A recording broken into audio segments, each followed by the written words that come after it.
भगवान महावीर के समवसरण में सूर्याप देव साक्षात भगवान को वंदन करने हेतु पहुंच गए और वंदन करने के पश्चात वे भगवान से कहने लगे, हे भंते, मैं सौधर्म देवलोक का वासी सूर्याप देव आपके साक्षात दर्शन एवं धर्म श्रवण का लाभ लेने आया हूँ। मैं मन वचन काया से आपके चरणों में नतमस्तक होता हूँ। आपका सत्कार सम्मान करता हूँ। आप कल्याण रूप, मंगल रूप, ज्ञान रूप हो। मैं आपकी पर्युपासना करता हूँ। उसके पश्चात सूर्यापदेव धर्म श्रवण हेतु पर्युपासना की मुद्रा में बैठ गया। हे आत्मन, अनंत बार पुण्य का उपार्जन कर तू स्वर्ग में गया एवं पाप करके अनंत बार नरक तिर्यंच गति के अंदर अनंत दुख उठाए। अपनी पहचान न होने से स्वयं को दुख के समुद्र में डाल दिया। अब तो स्वयं पर दया कर निज शुद्ध स्वरूप को पहचान ले। अलौकिक जिन शासन को समझना अंतर्दृष्टि के बिना संभव नहीं। ये जिन शासन ही निज का भान कराता है। सूर्याप देव ने भगवान की आत्ममुखी देशना सुनकर अंतर्मुखी चिंतन जगाया। मुझे जिन वाणी का सार समझ आ गया कि जो एक आत्मा को जान लेता है वह सबको जान लेता है। बिना अंतर्मुखता के स्वयं की पहचान नहीं होती। अपनी पहचान के लिए दूसरों की आंखों में खुद को देखना बंद कर दो। लोक परिचय बढ़ाने से आत्म परिचय नहीं होगा। जब अन्य का कोई इम्पोर्टेंस नहीं होगा तभी आत्मनिरीक्षण संभव है। प्रायः लोगों का सवाल है, आत्मनिरीक्षण खुली आंख से करे या बंद आंख से करे। यदि आंखें खुली रखते हैं तो दूसरों में उलझ जाते हैं और बंद कर देते हैं तो नींद आ जाती है। वस्तुतः अंतर जागृति की ज़रूरत है। फिर चाहे आंख खुली हो या बंद, इससे अंतर नहीं पड़ता। सूर्याप देव सम्यक दृष्टि है। आत्मा उसकी जागृत है, तभी तो ऐश्वर्य के अंबार को नश्वर जानता है, भौतिक संपदा में सुख नहीं मानता है। यही कारण है कि देशना सुनने के पश्चात उसके भीतर आत्मचिंतन जागा। फलस्वरूप अपने से संबंधित उसने 6 जिज्ञासाएं प्रकट की। सूर्याप देव की पहली जिज्ञासा, बनते मैं भव्य हूँ या अभव्य हूँ? सूर्याप देव की इस जिज्ञासा के तले उसकी चरम लक्ष्य प्राप्त करने की भावना का दर्शन होता है। जिस जीव में मोक्ष प्राप्ति की योग्यता हो उसे भव्य कहते हैं, और जो कभी भी मोक्ष को प्राप्त नहीं करेंगे वे अभव्य जीव है। कौन भव्य कौन अभव्य, इसका निर्णय अन्य कोई व्यक्ति नहीं कर सकता। इसलिए इस प्रश्न का सम्यक और यथार्थ निर्णय केवल ज्ञानी परमात्मा ही दे सकते हैं। इसी कारण सूर्याप देव ने भगवान महावीर से ऐसा प्रश्न पूछा। स्मरण रहे, आत्म साधना के सोपानों पर आरोहण करने के लिए सर्वप्रथम भव्यत्व का गुण अनिवार्य है। सचमुच सूर्याप देव की भांति स्वयं के बारे में हम कब सोचेंगे? ज्ञानी कहते हैं, अल्प आयु वाली इस देह में आत्मार्थ का लक्ष्य सर्वप्रथम कर्तव्य है। भगवान महावीर ने सूर्याप देव को कहा, हे सूर्याप देव, तुम भव्य हो, अभव्य नहीं हो। आत्मा न देव है, न नारकी, न मनुष्य है, न तिर्यंच। आत्मा तो आत्मा ही है। इसलिए तुम आत्मचिंतन करो, तभी तुम आत्मा के स्वरूप को भली भांति समझोगे। यह सुनकर सूर्याप देव ने कहा, मैं भव्य हूँ एवं कालांतर में जन्म मरण से मुक्ति पाने की योग्यता वाला हूँ। ऐसा आपके मुखारविंद से मैंने सुना है। सम्यक श्रद्धा के अभाव में जीव चाहे भव्य हो तथापि वह मोक्ष को प्राप्त नहीं कर सकता। बिना सम्यक दर्शन के मोक्ष मार्ग नहीं खुलता। जिसका मार्ग ही गलत है तो वह मंजिल पर कैसे पहुंचेगा। इसलिए सम्यक दर्शन का होना ही मोक्ष मार्ग का मिलना है। बनते, मेरी दूसरी जिज्ञासा यह है, मैं सम्यक दृष्टि हूँ या मिथ्या दृष्टि हूँ।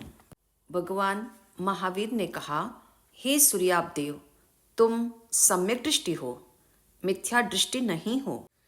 इस क्षणिक संसार में आत्मरुचि के बिना सब कुछ व्यर्थ है। इसलिए सदा याद रखना, आज तक जितने भी तीर्थंकर हुए हैं और विद्यमान है तथा भविष्य में होंगे, वे सब आत्मरुचि पर जोर देते हैं। दूसरों की रुचि मिथ्या है। इसलिए दूसरों को अपना मानना छोड़ो। दूसरों को अपना मानना ही मिथ्यात्व है। एक बात निश्चित है, जैसी रुचि वैसा कार्य, क्योंकि वहाँ सारी शक्तियाँ केंद्रित होती है। फिर कठिनतम कार्य भी रुचि के कारण संभव हो जाता है।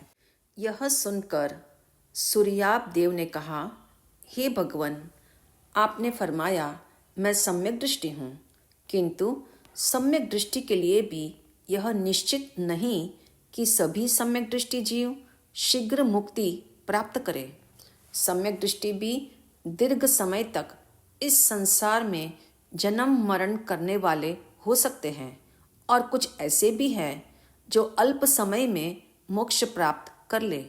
इसलिए मेरी तीसरी जिज्ञासा है कि हे बनते, मैं अनंत संसारी हूँ या परित संसारी हूँ। तब भगवान महावीर ने कहा, हे सूर्याप देव, आप परित संसारी हो, अर्थात आपके जन्म मरण अत्यंत सीमित है। निकट भविष्य में आप मोक्ष को प्राप्त करोगे, इसलिए आप अनंत संसारी नहीं हो। यहाँ आपकी जिज्ञासा हो सकती है, जिस जीव ने जितना समय संसार में रहना है वह रहेगा, फिर इस संबंध में जानने से क्या लाभ है। समाधान तो यही है, निश्चय दृष्टि से ये बात सच है, जो होना है वह अवश्य होता है। तथापि आत्म जागृति के साथ विवेक पूर्वक कार्य करना सज्जनों की जीवन शैली है। जैसे एक यात्री मार्गदर्शक से पूछता है, आगे का मार्ग कैसा है। यदि वह जान लेता है मार्ग ठीक है तो उसे तसल्ली हो जाती है। यदि मार्ग खराब है तो कितनी देर तक खराब है यह जानकर भी वह संभल जाता है। इस संदर्भ में जानकारी मिले तो भावना दृढ़ होती है एवं चित्त भी संशय से डोलायमान नहीं होता। सूर्याप देव की चौथी जिज्ञासा, हे बनते, आपने फरमाया मैं भव्य हूँ, मैं सम्यक दृष्टि भी हूँ एवं परिमित संसारी भी हूँ। तथापि मुझे यह ज्ञात है, संसार परिभ्रमण का काल सीमित होने पर भी जीव जब तक मुक्त नहीं हो सकता, जब तक उसे सम्यक दर्शन, सम्यक ज्ञान, सम्यक चारित्र का सुयोग न मिले।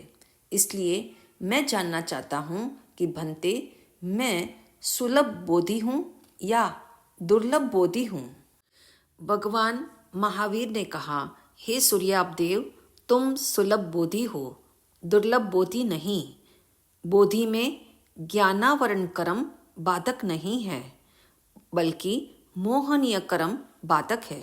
यही कारण है एक मंद बुद्धि भी शीघ्र सुलभ बोधि होता है, क्योंकि वह श्रद्धा के मार्ग पर चल सकता है, मगर अहंकार श्रद्धा का सहारा नहीं लेता, इसलिए वह शीघ्र सुलभ बोधि नहीं हो सकता। अब सूर्याप देव ने भगवान से पूछा, हे परमात्मन, सुलभ बोधि होने पर भी अनेक जीव ऐसे हैं जो सम्यक ज्ञान चारित्र की यथाविधि आराधना करने में समर्थ नहीं हो पाते।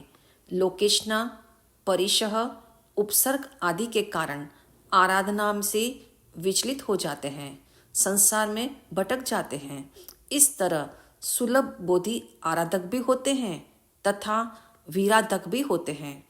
आराधक का संबंध आचरण से है और आराधक का मार्ग छोटा भी होता है। इस संदर्भ में मेरी यह जिज्ञासा है कि हे बनते, मैं आराधक हूँ या विराधक हूँ? तब भगवान महावीर जी ने कहा, हे सूर्यापदेव, तुम आराधक हो, विराधक नहीं। आराधक वह है जो श्रद्धा सहित व्रत ग्रहण करता है एवं उसका सही विधि से पालन करने में सफल हो जाता है। यदि व्रत पालन मात्र दिखावा है, अर्थात उसमें आत्मा की जागृति नहीं है, तो वह विराधक है। विराधक साधक भी आत्म जागृति के आधार पर शीघ्र आराधक हो जाते हैं।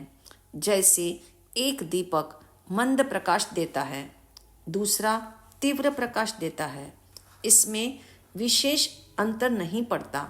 मंद प्रकाश में जितना मार्ग दिखाई देता है, उतना ही तीव्र प्रकाश में भी नजर आता है।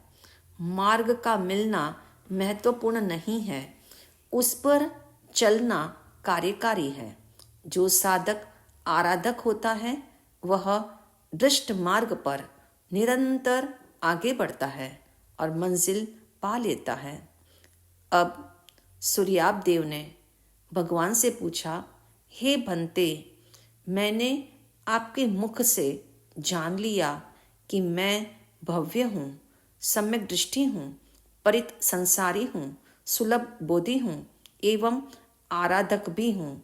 तथापि मैं अंत में यह जानना चाहता हूँ जो मेरी समस्त जिज्ञासाओं का निष्कर्ष है और जिसे जानने के लिए मैं अत्यंत उत्सुक हूँ। क्या मुझे मोक्ष की काल लब्धि प्राप्त हो गई है? इसके बाद का जन्म मेरा अंतिम है या अन्य अनेक जन्म मेरे शेष है? बनते, मैं चरम शरीरी हूँ या अचरम शरीरी हूँ? चरम शरीरी शब्द का अर्थ जानना होगा कि मनुष्य यदि उसी जन्म में ही मुक्ति प्राप्त कर ले तो वह मनुष्य जन्म की अपेक्षा से चरम शरीरी है। देव जन्म के बाद ऐसा मनुष्य जन्म मिले कि उसी भाव में वह मोक्ष चला जाए तो वह देव जन्म भी उसके लिए चरम शरीरी समझा जाता है। जिन वाणी का कथन अपेक्षा से समझा जाता है और विवेक से ग्रहण किया जाता है। मैं चरम शरीरी हूँ या नहीं, यह प्रश्न पूछकर सूर्याप देव जानना चाहते हैं कि मेरे जीवन के अभी कितने जन्म शेष हैं। तब भगवान महावीर ने कहा, हे सूर्याप देव, तुम चरम शरीरी हो, अचरम शरीरी नहीं हो। देव वर्तमान भाव में मोक्ष प्राप्त नहीं कर सकते, परंतु जिस देव का यह देव भाव अंतिम हो उसे भी चरम शरीरी कहते हैं। देव गति की अपेक्षा उसका यह जन्म अंतिम कहा जाता है। इसलिए सूर्याप देव, तुम भी इस देव भाव के बाद मोक्ष प्राप्त करने वाले हो। तथापि यह मत भूलना, योग्यता, निमित्त एवं उन निमित्तों का सदुपयोग करने हेतु उसी रूप प्रवृत्ति होने पर ही जीव मोक्ष प्राप्त करता है। इसलिए दृढ़ श्रद्धान के साथ पुरुषार्थ के प्रति सर्वदा समर्पित रहना। हे आत्मन, जिस प्रकार पतझड़ में पुराने पत्तों का परित्याग करने पर ही वृक्ष को वसंत की मधुर अनुभूति होती है, ऐसे ही विकारों का त्याग करने पर ही विचारों की निर्मलता का अनुभव होता है। अब सूर्याप देव ने कहा, हे परमात्मन, आपका असीम अनुग्रह मेरे भीतर भक्ति का भावोत्तिरेक जगा रहा है। मैं अपनी जिज्ञासाओं का समाधान पाकर हर्षोल्लास से भर गया हूँ। अब मेरी उत्कट अभिलाषा है, मैं भक्ति प्रस्तुत करूं। मेरी इस उपासना के पीछे न कामना है न कर्तव्य है, यह मेरी अंतर संवेदना है।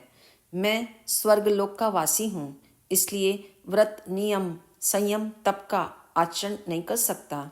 मैं आपके प्रति अतीव श्रद्धावान हूँ, प्रीति अनुरक्ति से भर गया हूँ। आप आज्ञा प्रदान करें, मैं नाटक पेश कर आपके प्रति भक्ति भावना प्रकट करना चाहता हूँ। भगवान महावीर यह सुनकर मौन रहे, उदासीन रहे। वे जानते थे सूर्याप देव नाटक द्वारा ही भक्ति की अभिव्यक्ति कर सकता है। इस प्रकार सूर्याप देव ने समूह शरण में विभिन्न प्रकार के 32 नाटक दिखाए, जो अत्यंत रोचक एवं प्रेरक थे। और 32वें नाटक में भगवान महावीर के जीवन से संबंधित समग्र दृश्य दिखाए। उनका च्यवन, उनका जन्म, दीक्षा, साधना काल आदि सब नाटकों के जरिए उपस्थित किया। पश्चात सूर्याप देव ने अभिनय बंद करने का आदेश दिया और अपनी सारी माया समेट ली। उसके बाद भगवान को वंदन कर देवलोक गमन की आज्ञा मांगी और विमान में बैठकर स्वस्थान पहुंच गया। यहाँ पर ज्ञानार्थी को संदेश मिलता है कि जीवन भी एक नाटक है, इसलिए दर्शक बनकर प्रत्येक दृश्य देखना सीखो। जैसे अन्य नाटक देखकर रस की अनुभूति होती है, ऐसी ही आनंद की अनुभूति स्वयं दृष्टा बनने पर भी होती है या नहीं, इसका प्रयोग करके देखो।